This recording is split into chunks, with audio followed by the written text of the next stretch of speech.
Mga kaibigan, mga katunggali at mga kapatid, nandito naman ako sa pang-11, 11 na series, The Stupidity of Paul. Stupidity of Paul. Pang-11 po ito, mga kapatid. Ano naman ang tatalakayin natin dito? Basahin ko, mga kapatid. Romans chapter 7, 21. 7:21 sa Romans. Okay? Basahin ko. I find then a law. I find then a law. Nakita ko ang batas. That when I would do good, sa panahon ng naggagawa ako ng mabuti, evil is present with me. Masama ang nasa akin. Okay? Hindi may sarili, wag sa sariling Tagalog, Ibrahim Romas. Ay may mabasang Tagalog mula sa Bible eh. Babasahin natin. Anong nasulat? Kaya nga nasumpungan ko ang isang kautusan. Kung ibig kong gumawa ng mabuti, ang masama ay nasa akin.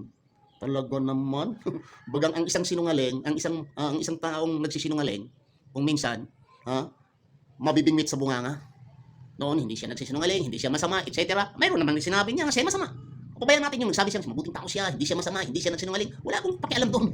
Pero dito ako magpakialam sa butas ng mga pananalita. Sa isang barkong magandang barko, wala akong pakialam sa magandang barko. Doon ako pakialam sa butas, baka papasok ang tubig, malunod tayo. Okay?